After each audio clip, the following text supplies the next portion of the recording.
Hello students, how are you. आज एक crystal defects का टॉपिक स्टार्ट कर रहे हैं जिसको इम्परफेक्शंस बोलते हैं। थोड़ा इंटरेस्टिंग टॉपिक है बहुत। ठीक है, तो यहाँ से हमारा 2/3 तो सॉलिड स्टेट हमारा कंप्लीट हो चुका है, तो आज उसका 1/3 बाकी बचा हुआ है जिसको क्रिस्टल डिफेक्ट्स बोलते हैं। ठीक है, इम्परफेक्शंस या क्रिस्टल डिफेक्ट्स। ठीक है, तो क्रिस्टल के अंदर डिफेक्ट्स हम स्टडी करते हैं। जैसे आप घर पे हो तो कोई भी चीज़, सोफ़ा पुराना टूट गया, राइट, कुछ डोर टूट गया, कोई हैंडल निकल गया। ठीक है, तो these are called like defects. ऐसे क्रिस्टल के अंदर भी डिफेक्ट्स होते हैं। अब उन क्रिस्टल डिफेक्ट्स को हमने स्टडी करना है। ठीक है, अब क्रिस्टल डिफेक्ट्स में हमारे इसमें जो फर्स्ट है, पहले ए स्टार्ट करते हैं हम उसमें इलेक्ट्रॉनिक डिफेक्ट्स। एक तो होते हैं इसमें इलेक्ट्रॉनिक डिफेक्ट्स, और जो सेकंड टाइप के इफेक्ट्स होते हैं बी, उसको पॉइंट और एटॉमिक इम्परफेक्शंस बोलते हैं। Atomic imperfections. ठीक है, तो मेन जो हमें पढ़ना है वो पॉइंट या एटॉमिक इम्परफेक्शंस पढ़ना है। इलेक्ट्रॉनिक एक थोड़ा सा नाम के लिए। ठीक है, अब ऐसे आपका कोई भी एटम है, ऐसे अब एटम के अंदर अपने ग्राउंड स्टेट के अंदर उसके इलेक्ट्रॉन प्रेजेंट होते हैं। लाइक ये न्यूक्लियस है तो फर्स्ट शेल में आपके 2 इलेक्ट्रॉन है, राइट। सेकेंड शेल में ऐसे इलेक्ट्रॉन है 8। ठीक है, ठीक है, लेट्स से थर्ड इलेक्ट्रॉन है ऐसे इलेक्ट्रॉन। मान लो ये सोडियम है तो ऐसे हो जाता है 281। अब इसके आगे हार्ड शेल्स भी बनी हुई हैं। अगर इलेक्ट्रॉन कभी भी अपनी नेचुरल ग्राउंड स्टेट से जंप करके ऊपर चला जाए, ठीक है, वो यहां पर पहुंच गया, तो इसको बोलते हैं इलेक्ट्रॉनिक डिफेक्ट। इलेक्ट्रॉनिक डिफेक्ट, तो बाय गेनिंग एनर्जी, जैसे 11th में हम एटॉमिक स्ट्रक्चर में पढ़ते थे हाइड्रोजन स्पेक्ट्रम, तो इलेक्ट्रॉन जंप करके ऊपर एक्साइटेड स्टेट में चला जाता था। तो अगर एक्साइटेड स्टेट में चला जाता है इलेक्ट्रॉन जंप करके, तो इन इम्परफेक्शंस को हम क्या बोलते हैं, इलेक्ट्रॉनिक इम्परफेक्शंस। ठीक है, अब जो मेन हमने स्टडी करना है वो पॉइंट या एटॉमिक इम्परफेक्शन स्टडी करना है। पॉइंट या एटॉमिक इम्परफेक्शंस क्या होते हैं, आपके पास एक क्रिस्टल है, तो क्रिस्टल के अंदर एटम्स होते हैं ऐसे, या आयंस होते हैं, A+ B-, like this one. ठीक है, B-, A+, B-, A+, ठीक है, देन A+, B-, फिर A+, B-। अल्टरनेट आयंस से ऐसे हम पहले भी क्रिस्टल स्टडी कर चुके हैं। अब इस क्रिस्टल के अंदर जो ये एटम आयंस होते हैं या मॉलिक्यूल्स होते हैं जो अल्टरनेटली अटैच है। ठीक है,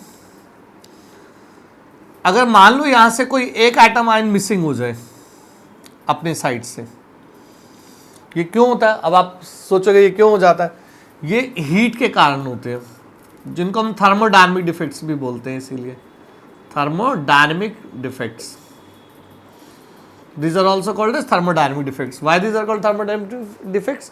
Because they exist due to the heat or temperature. ठीक है, जैसे टेम्परेचर इंक्रीज करता है क्रिस्टल के अंदर एटम आयन मिसिंग होने लग जाते हैं। जैसे यहाँ से B- बाहर चला गया तो अपनी लैटिस साइड से मिसिंग हो गया, तो इस चीज को हम ऐसे रीड करते हैं, एटॉमिक इम्परफेक्शंस। इम्परफेक्ट मतलब जो परफेक्ट से हट करके हो गया, तो इसको क्या नाम दे दिया, एटॉमिक इम्परफेक्शन। अब जैसे यहाँ से एक मिसिंग है तो इसको हम पॉइंट या फिर एटॉमिक इम्परफेक्शंस बोलते हैं, राइट। अगर कभी क्रिस्टल के अंदर पूरी रो एक मिसिंग हो जाए, जैसे यहां से पूरी रो ही मिस हो जाए, तो इसको लाइन डिफेक्ट कहते हैं। लाइन डिफेक्ट या डिसलोकेशन। ये पहले तो पॉइंट्स, इसके मीनिंग्स हैं हमारे पास। ठीक है, तो इम्परफेक्शन या डिफेक्ट्स, इलेक्ट्रॉनिक इम्परफेक्शन होते हैं जिसमें इलेक्ट्रॉन अपने रेगुलर साइड से आगे किसी भी लेवल पे जंप कर जाता है। ये भी टेम्परेचर के कारण होते हैं। अगर आप 0 केल्विन पे लेते हो, ठीक है, तो क्रिस्टल के अंदर कोई डिफेक्ट नहीं होता, जिसको हम 11th में थर्मोडायनेमिक्स में स्टडी करते थे कि यहाँ पर उसकी 0 एंट्रोपी होती है। 0 एंट्रोपी का मतलब कोई डिफेक्ट ही नहीं है। अब जैसे जैसे टेम्परेचर इंक्रीज करता है तो इलेक्ट्रॉन अपर शेल्स में माइग्रेट कर जाते हैं। इसी तरह से कोई एटम आयन मॉलिक्यूल मिसिंग होने लग जाता है, कोई रोज हो जाते हैं, कोई सर्कल के अंदर गायब हो जाते हैं, कोई स्क्रू की फॉर्म में डिसलोकेट हो जाते हैं। तो ये हीट की कारण ज़्यादातर होते हैं, तो इनको क्या बोलते हैं हम, थर्मोडायनेमिक डिफेक्ट्स। इसीलिए ठीक है, तो ये हमारे पास एटॉमिक या पॉइंट इम्परफेक्शंस होते हैं जो जनरली हमारे एटॉमिक पॉइंट या लाइन डिसलोकेशंस होती हैं इस तरह से, जिनको थर्मोडायनेमिक डिफेक्ट्स भी बोलते हैं। ठीक है, अब ये जो एटॉमिक और पॉइंट इम्परफेक्शंस हैं, इनको हम डिटेल में स्टडी कर रहे हैं।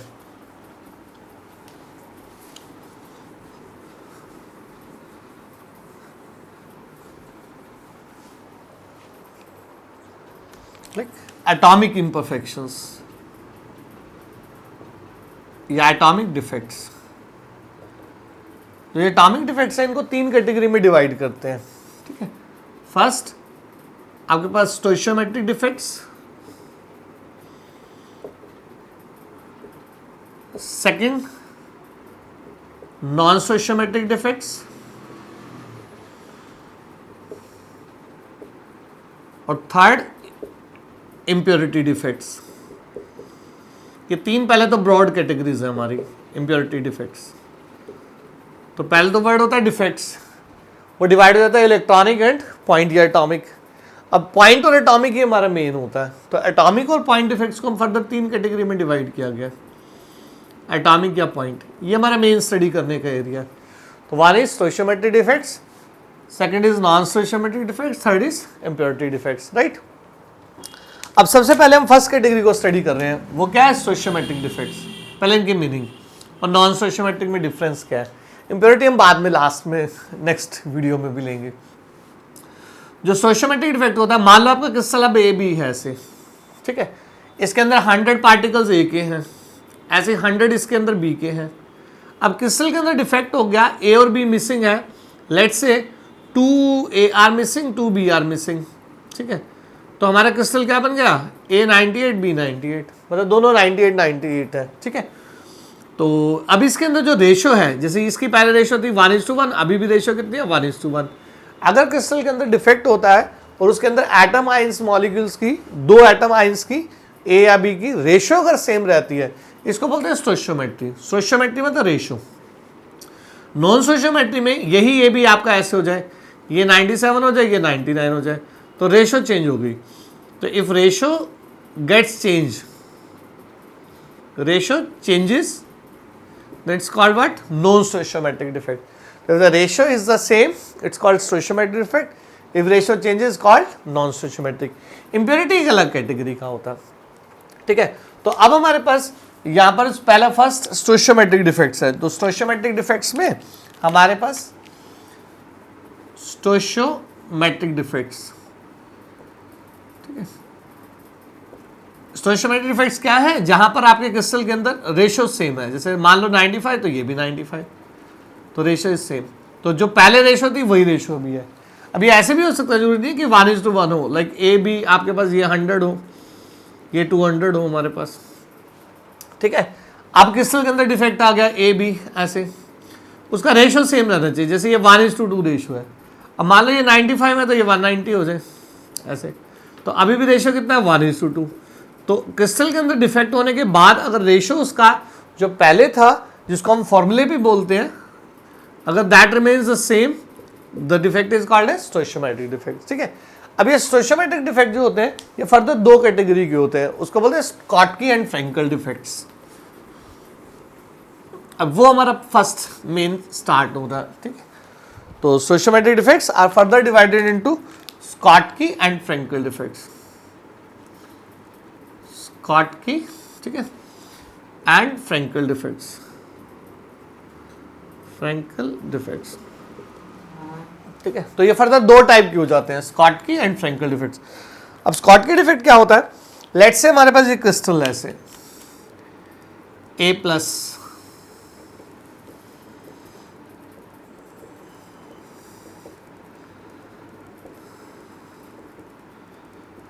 ये एक तरह के पार्टिकल्स है हमारे A+,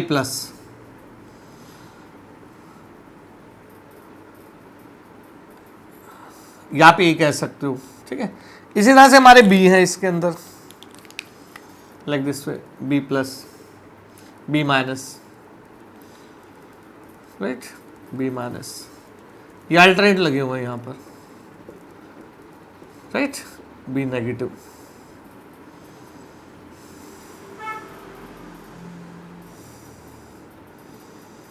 ये अल्टरनेटिव, इसका क्रिस्टल बना हुआ है हमारे पास। अब स्कॉटकी डिफेक्ट क्या होते हैं, यहां पर equal number of, first point इसका, equal number of cations and anions are missing, equal number of cations and anions are missing from the lattice sides. तो तो if equal number of cations and anions are missing from the lattice side, these are called as what? Schottky defect. इसको ध्यान से देखना। अब Schottky defect में ये ऐसे है, इक्वल नंबर ऑफ कैटायन, जैसे 1 cation A plus 1 anion B negative, 1 cation A plus 1 anion B negative, they are the missing. और वो यहाँ से एब्सेंट है अपने रेगुलर लैटिस साइड से, चाहे वो मिसिंग हो गए कहीं और चले जाएं, चाहे लैटिस को लीव कर जाए, ठीक है।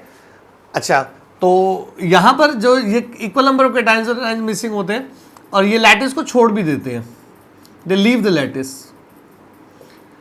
लीव द लैटिस, तो इसको स्कॉटकी डिफेक्ट कहते हैं।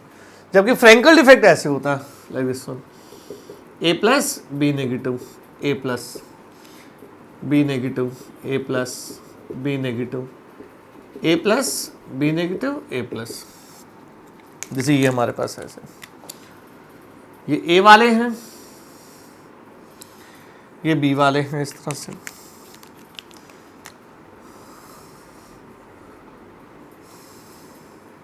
B नेगेटिव, ठीक है। अब इस क्रिस्टल के अंदर मान लो यहां से A प्लस ऐसे मिसिंग है, ठीक है, A प्लस मिसिंग हो गया, वो लैटिस में किसी और इंटरस्टिशियल पोजीशन में पहुंच गया यहां पर ऐसे, लेकिन उसने लैटिस को नहीं छोड़ा, वो लैटिस के अंदर है, ठीक है। इफ जो इसमें जनरली क्या होता है, कैटायन इज मिसिंग, एनायन भी मिसिंग हो सकता है, generally cation is missing and that do not leave the lattice, main इसका ये पॉइंट है। तो अगर कैटायन मिसिंग है या एनायन मिसिंग है, but generally it is a cation which is missing and do not leave the lattice, ऐसे defect को हम क्या कहते हैं? Frenkel defect. तो पहले आप ध्यान से देखना स्कॉटकी और फ्रैंकल है क्या चीज, फिर इसके 4 पॉइंट्स और बड़े इंटरेस्टिंग निकल के आते हैं, फिर इसकी बड़ी प्यारी एप्लीकेशंस है। तो ये स्टोइशियोमेट्रिक का पार्ट होता है हमारा, स्कॉटकी एंड फ्रैंकल 2 टाइप के, ठीक है। तो स्कॉटकी डिफेक्ट क्या है? Equal number of cations and anions are missing from their lattice side and they leave the crystal. But in case of Frankel defect, the cation generally or maybe anion is missing from its lattice side and that do not leave the crystal but occupies some interstitial position. इसका interstitial position कहते हैं, interstitial position, या जिसको आप void भी कहते हो, ठीक है। अगर वो ऑक्यूपाई करता है तो उसको फ्रैंकल डिफेक्ट कहते हैं। फिर यहां पर जो इसका सेकंड पॉइंट है, क्योंकि यहां पर कैटायन मिसिंग हो जाते हैं, इससे density of crystal decreases. Density हम पढ़ चुके हैं, density of crystal decreases. What is density? Mass per unit volume. Volume तो वही है लेकिन मास डिक्रीज कर गया, मास डिक्रीज कर गया तो डेंसिटी भी क्या कर गई? डिक्रीज। जबकि इसके अंदर density remains the same, density remains same. तो स्कॉटकी डिफेक्ट के अंदर because atom ions molecules leave the crystal, mass decreases और density decreases, but in this case mass remains same because atom ion molecule do not leave the lattice, ठीक है। Density वही रहती है इसकी। फिर इसका थर्ड पॉइंट ऐसे, ठीक है, ये उन क्रिस्टल्स में पाया जाता है, एक हमने कोऑर्डिनेशन नंबर पढ़ा हुआ है, ठीक है, ये उन क्रिस्टल्स में पाया जाता है जिनमें हाई कोऑर्डिनेशन नंबर होता है, हाई कोऑर्डिनेशन नंबर। तो found in the crystal, found in crystals with high coordination number, right. These type of defects, Frankel defects, are found in the crystals with low coordination number, low coordination number, ठीक है। उन crystals में found होते हैं, found in crystals, right. जैसे low coordination number is like 4:4, 3:3, like this type, ठीक है। The high coordination number is like 6:6, ठीक है, 8:8, 12:12, ऐसे, या 6, 8, 12 ऐसे आप कह सकते हो, 4, 3। तो लो कोऑर्डिनेशन नंबर में जनरली क्या होता है, जो कैटायंस होता है वो इंटरस्टिशियल पोजीशन ऑक्यूपाई करता है, वो लैटिस को नहीं छोड़ता। जब हाई कोऑर्डिनेशन नंबर होता है, like you have the suitcase, उसमें कपड़े ज़्यादा आप पैक कर दो तो वो सूटकेस से बाहर निकलने की, बैग से बाहर निकलने की कोशिश करते हैं।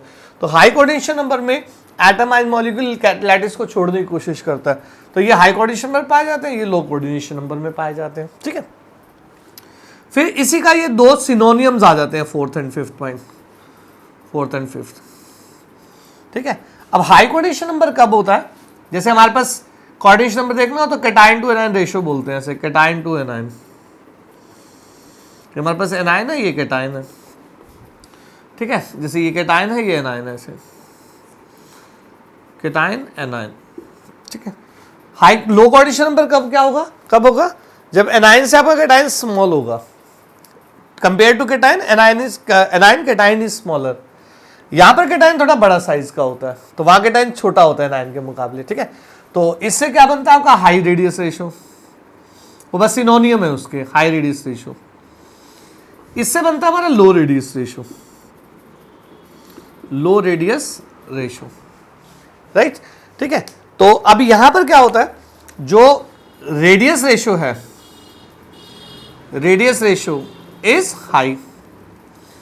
इसी केस में उन क्रिस्टल्स में होता है जिसमें रेडियस रेशो क्या होता है, लो, रेडियस रेशो इज लो, ठीक है। जो लास्ट पॉइंट होता है वो कॉम्पिटिटिव में बहुत इंपॉर्टेंट होता है, वेरी इंपॉर्टेंट, जो एग्जाम्स में, जेई में और नीट में दोनों में आया भी हुआ ये वाला पॉइंट। बाकी ऊपर भी स्कॉटकी और फ्रेंकल डिफेक्ट जेई और नीट दोनों के लिए एटलीस्ट इसके 10 क्वेश्चन तो एग्जाम में आए हुए हैं लेटेस्ट, पिछले 10 ईयर्स में 10 क्वेश्चंस, तो बड़ा इंपॉर्टेंट रहता है। ऑलमोस्ट हर सेकंड थर्ड ईयर के अंदर इसका क्वेश्चन रहता ही है, ठीक है। डिफेक्ट्स के अंदर जो स्कॉटकी फ्रेंकल काफी इंपॉर्टेंट होते हैं। तो रेडियस रेशियो इसका क्या रहता है, हाई।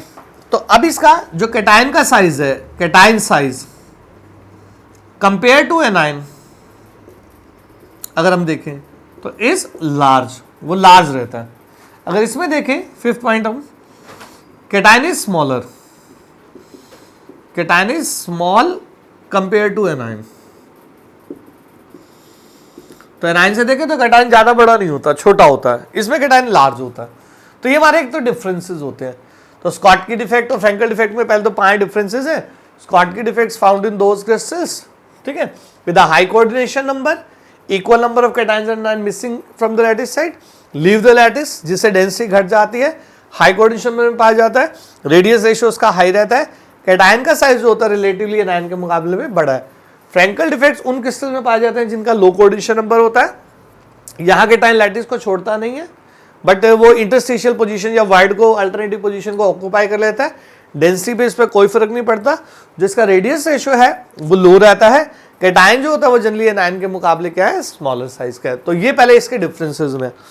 अब इससे ना कुछ हमारे एप्लीकेशंस होते हैं दोनों डिफेक्ट से, एप्लीकेशंस, ये भी ऑब्जेक्टिव में काफी इंपॉर्टेंट रहते हैं। जैसे 2-3 इसके एप्लीकेशंस हमारी आ जाती है, राइट, ठीक है। तो वो एप्लीकेशंस क्या है, जब भी डिफेक्ट्स होते हैं, जैसे अब ये डिफेक्ट हो गया यहाँ पर केटाइन एनाइन यहाँ से मिसिंग हो गया, ठीक है। तो जो केटाइन है वो आपस में आमने सामने आ गए। जैसे यहाँ से केटाइन मिसिंग हो गया तो ये एनाइन आपस में सामने आ गए। इसको बोलते हैं similar ions, similar ions, similar ions. तो सिमिलर आयंस ए पॉजिटिव या B negative come closer in the vicinity, जिससे क्रिस्टल के अंदर इसमें रिपल्शन इंक्रीज कर जाती है, रिपल्शन इंक्रीजेस। यहां पर भी ऐसे रिपल्शन इंक्रीजेस, ठीक है, क्योंकि सिमिलर आयंस कम्स क्लोजर, इससे क्रिस्टल की स्टेबिलिटी डिक्रीज करती है, stability of crystal decreases, right. Why the stability, अगर आपसे कोई कंसेप्चुअल पूछे why the stability of the crystal decreases due to Schottky और the Frenkel defect, this because of the similar ion comes in the vicinity, ठीक है। इससे dielectric constant crystal का increase कर जाता है, डाइलेक्ट्रिक कांस्टेंट इंक्रीजेस, राइट। जो crystal है, जैसे आयनिक क्रिस्टल जनरली होते हैं, हम कहते हैं बैड कंडक्टर ऑफ इलेक्ट्रिसिटी है, क्योंकि उनकी मोबिलिटी नहीं होती। यहां पर इसमें मोबिलिटी भी इंक्रीज कर जाती है, मोबिलिटी ऑफ आयंस इंक्रीजेस, जिससे क्रिस्टल के अंदर कंडक्शन भी आ जाता है, तो कंडक्टिविटी इंक्रीजेस। इस टाइप की कंडक्टिविटी को इंट्रिंसिक कंडक्टिविटी भी कहते हैं, या इनको इंट्रिंसिक डिफेक्ट्स बोल देते हैं, इंट्रिंसिक कंडक्टिविटी, राइट। तो ये इसकी एप्लीकेशंस होती है। तो सिमिलर आयन से स्टेबिलिटी घट गई, डाइलेक्ट्रिक कांस्टेंट इसका बढ़ जाता है, जो मोबिलिटी ऑफ आयंस है वो इंक्रीज कर जाता है, कंडक्टिविटी क्या कर जाती है, इंक्रीज। तो ये हमारे स्टोइचियोमेट्रिक के 2 पार्ट होते हैं। तो इस वीडियो में हम स्टोइचियोमेट्रिक देख रहे हैं, नेक्स्ट वीडियो में हम नॉन स्टोइचियोमेट्रिक में देखेंगे, फिर थर्ड पार्ट में हम इंप्योरिटी डिफेक्ट्स देखेंगे। 3 वीडियोस कैटेगरी बन जाएंगी इसके 3 पार्ट्स में, ठीक है। तो इम्परफेक्शन पहले हमने स्टडी कर लिया, electronic point imperfection, line imperfection study कर लिया, फिर स्टोइचियोमेट्रिक नॉन स्टोइचियोमेट्रिक का मीनिंग सीख लिया। फिर स्टोइचियोमेट्रिक के आगे 2 पार्ट हो जाते हैं, स्कॉटकी एंड फ्रेंकल, जिसके 5 तो पॉइंट्स हैं और 3 एप्लीकेशंस हैं। नेक्स्ट वीडियो के अंदर हम देखेंगे नॉन स्टोइचियोमेट्रिक डिफेक्ट्स, ठीक है, जिसमें NaCl का एक बड़ा अच्छा एग्जाम्पल होता है, लिथियम क्लोराइड KCl क्रिस्टल्स वगैरह हम उसमें स्टडी करते हैं, और उसमें एक जिंक ऑक्साइड का जिंक सल्फाइड क्रिस्टल्स की स्टडी होती है, कॉपर ऑक्साइड क्रिस्टल्स की स्टडी होती है, ठीक है। फिर हमारे एक बहुत ही इंपॉर्टेंट इम्प्योरिटी डिफेक्ट स्टडी करते हैं, ठीक है। नॉन स्टोइचियोमेट्रिक में हम मेटल डिफेक्ट्स, मेटल क्रिस्टल्स के डिफेक्ट स्टडी करते हैं, मेटल्स के लेस होना, ठीक है, एनाइंस के मिसिंग होना, वो सब हम स्टडी करेंगे। तो ये पहला हमारा पार्ट था स्टोइचियोमेट्रिक, स्कॉटकी एंड फ्रेंकल, ठीक है। नेक्स्ट वीडियो में क्या लेते हैं, नॉन स्टोइचियोमेट्रिक, ठीक है। तो wait for next video for non stoichiometric defect. Thank you.